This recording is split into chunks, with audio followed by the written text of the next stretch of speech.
नमस्कार। नमस्कार। आज हम एक बहुत ही दिलचस्प प्राचीन बौद्ध कथा पर बात करेंगे। जी। ये कहानी है चंडालीवी विमानवथु अट्ठ कथा से, और ये दिखाती है कि कैसे आस्था का बस एक क्षण एक क्षण किसी की पूरी किस्मत, पूरी नियति बदल सकता है। ये एक चंडाली महिला की कहानी है, जो नरक जाने वाली थी पर पहुंची स्वर्ग सिर्फ एक प्रणाम से। तो चलिए सीधे कहानी में चलते हैं। सोचिए, राजगृह शहर है प्राचीन भारत का। जी। सुबह का समय है।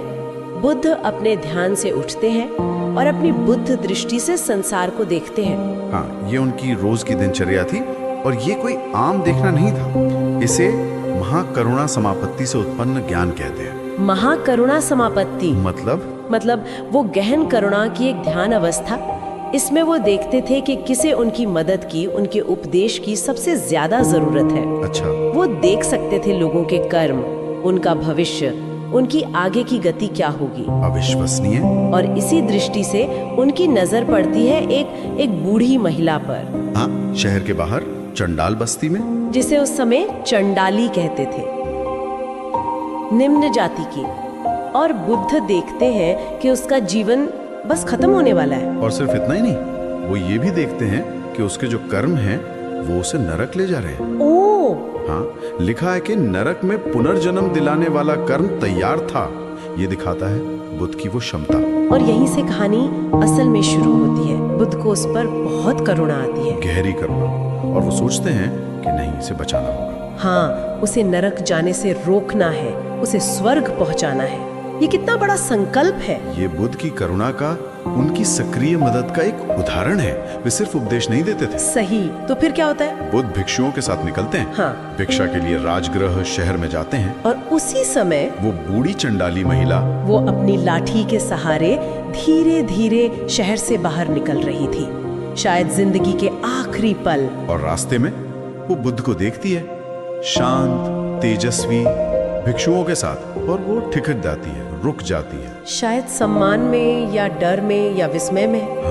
और बुद्ध भी, वो भी ठीक उसके सामने आकर रुक जाते हैं। जैसे रास्ता रोक रहे हो। पर ये रोकना, ये जानबूझकर था, एक मौका देने के लिए। बिल्कुल। और तभी बुद्ध के एक प्रमुख शिष्य स्थविर महामोग्गलान, जो अपनी शक्तियों और ज्ञान के लिए जाने जाते थे, वो समझ जाते हैं बुद्ध का इरादा भी, और उस महिला की जो मौत करीब आ रही है वो भी। तो वो कुछ करते हैं। वो उस महिला को प्रेरित करते हैं। उसे कहते हैं ये मौका मत चूको। कुछ छंदों में, गाथाओं में। अच्छा, क्या कहते हैं वो? ये जरूरी लगता है, बहुत जरूरी। ये गाथाएं ही तो कथा का दिल है। वो कहते हैं, हे चंडाली, सीधे चंडाली कहकर। ये उस समय की सच्चाई दिखाता है।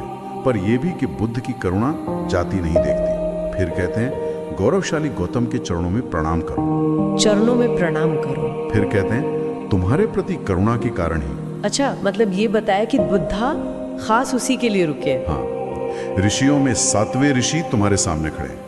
ऋषियों में 7वें मतलब सबसे श्रेष्ठ, या विपस्सी बुद्ध से 7वें। बुद्ध की महानता बता रहे हैं। जी। फिर कहते हैं, अरहत आदि के प्रति श्रद्धा से अपना मन उठाओ। अरहत मतलब जो क्लेशों से मुक्त है। और तादी, ये शब्द मैंने ज्यादा सुना नहीं। तादी मतलब स्थिर, अचल, जिसे सुख दुख मान अपमान हिला न सके, जो संसार चक्र को भेद चुका हो। वो उसे याद दिला रहे हैं कि ये कौन है। एक पूर्ण जागृत सत्ता। विश्वास जगा रहे। और फिर सबसे जरूरी बात क्या? जल्दी से हाथ जोड़कर प्रणाम करो, क्योंकि तुम्हारा जीवन समाप्त होने वाला है। ओह, एकदम तात्कालिकता, अर्जेंसी। बिल्कुल। बुद्ध के गुण बताए, उनके रुकने का कारण बताया, और फिर मौत याद दिलाकर एक अर्जेंसी पैदा की। कहते हैं, स्थविर ने अपनी आध्यात्मिक शक्ति भी लगाई है भाव जगाने में। और असर हुआ? तुरंत। वो बूढ़ी महिला, उसके मन में वो तात्कालिकता जागी, श्रद्धा जागी, विश्वास जागा। शायद जीवन में पहली बार ऐसा। और उसने क्या किया? उसने फौरन बिना सोचे पंचांग प्रणाम किया। पंचांग प्रणाम, ये क्या होता है? मतलब शरीर के 5 अंग, माथा, दोनों हाथ या कोहनियां और दोनों घुटने जमीन से लगाकर, पूरी तरह झुककर। ये परम श्रद्धा का प्रतीक है। वाह, पूरा समर्पण। फिर हाथ जोड़कर नमन किया, बस इतना ही। और बुद्ध के लिए ये काफी था? बुद्ध जानते थे इस एक श्रद्धा भरे प्रणाम ने उसका भविष्य बदल दिया। ये कर्म इतना शक्तिशाली था कि स्वर्ग का रास्ता खुल गया। तो बुद्ध फिर चले गए? ये जानकर वे शांति से संघ के साथ शहर में आगे बढ़ गए। लेकिन कहानी यहीं खत्म नहीं होती। हाँ एक और मोड़ आता है ना? हाँ बिल्कुल, बहुत नाटकीय मोड़। जैसे ही बुद्ध आगे बढ़े उसी पल एक गाय अपने बछड़े के साथ भागती हुई आई और उसने अनजाने में उस महिला को सींग मार दिया। क्या? प्रणाम करते ही? हाँ, और उसकी वही मृत्यु हो गई। ये तो बहुत अजीब है, क्रूर भी लगता है।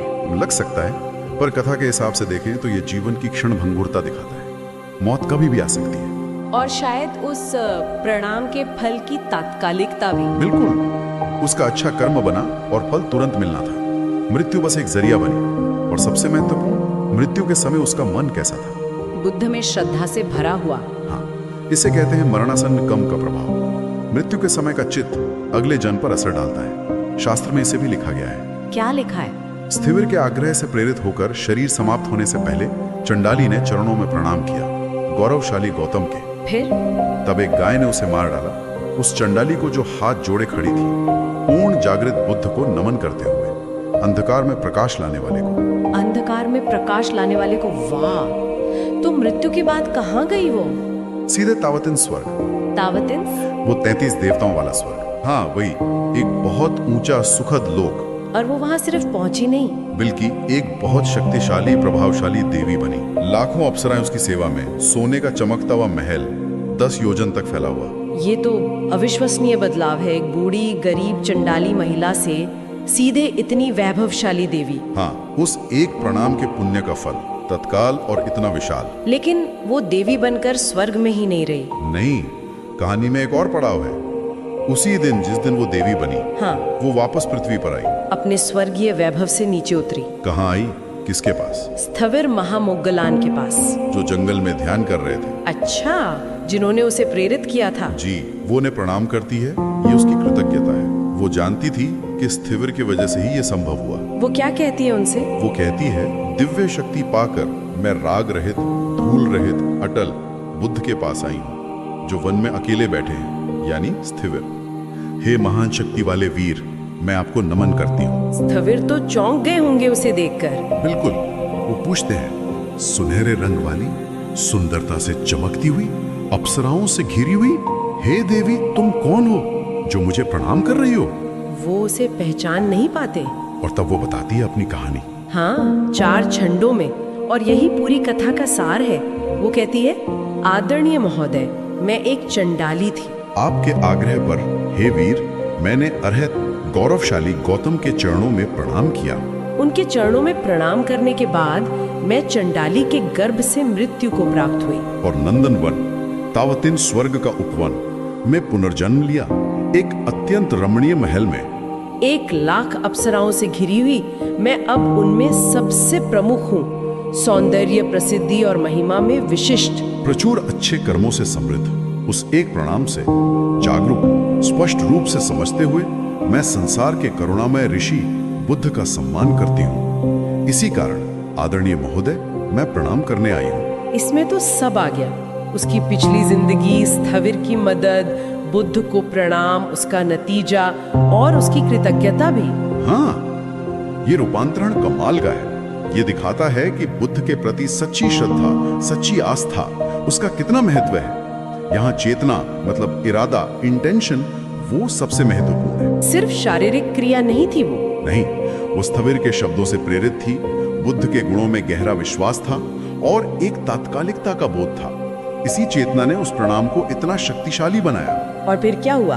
देवी ने बताया और देवियों ने प्रणाम करके वहीं अदृश्य हो गई। बाद में स्थविर महामोग्गलान ने ये सारी बात बुद्ध को बताई। और बुद्ध ने इस मौके का इस्तेमाल किया, इस ताजी घटना का, इस जीते जागते उदाहरण का, लोगों को समझाने के लिए। हाँ, उन्होंने इसे आधार बनाकर वहां मौजूद लोगों को धर्म उपदेश दिया।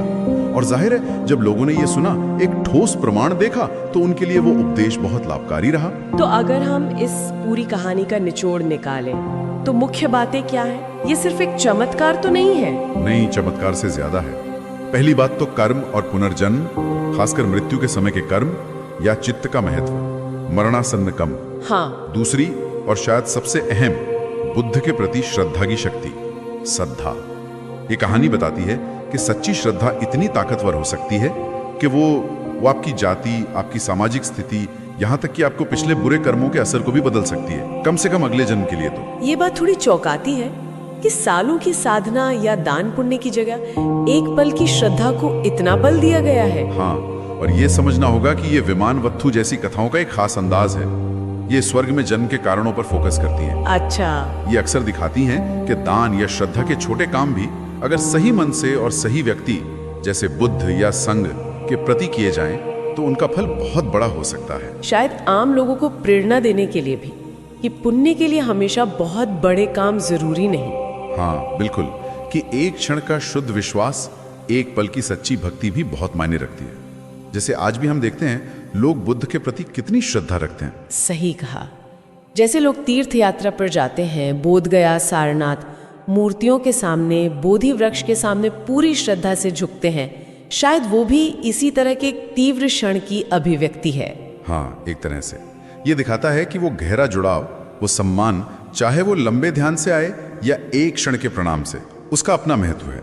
और इस कहानी में स्थिविर महामोग्गललान जैसे मार्गदर्शक का रोल भी बहुत अहम है। हाँ, उन्होंने सही समय पर सही बात कही। उनका दखल निर्णायक था। उन्होंने सिर्फ मौका बनाया, बल्कि चंडाली के मन में वो जरूरी भाव जगाए, तात्कालिकता और श्रद्धा, जिससे उसका परिणाम इतना फलदायी बना। तो ये कहानी हमें यही बताती है कि आस्था अगर सच्ची और तीव्र हो तो वो कर्मों के खेल में भी एक बड़ा मोड़ ला सकती है। चाहे कितनी ही छोटी क्यों ना हो, उसमें बहुत शक्ति छिपी हो सकती है। ये वाकई सोचने वाली बात है। आज की जिंदगी में हम शायद अपने छोटे छोटे कामों को, अपने इरादों को या किसी के प्रति सम्मान के पलों को उतना महत्व नहीं देते। हो सकता है। क्या वाकई एक पल का नेक इरादा या सच्ची श्रद्धा हमारी जिंदगी पर, हमारी मानसिक शांति पर गहरा असर डाल सकती है? ये सवाल शायद हम सब खुद से पूछ सकते हैं।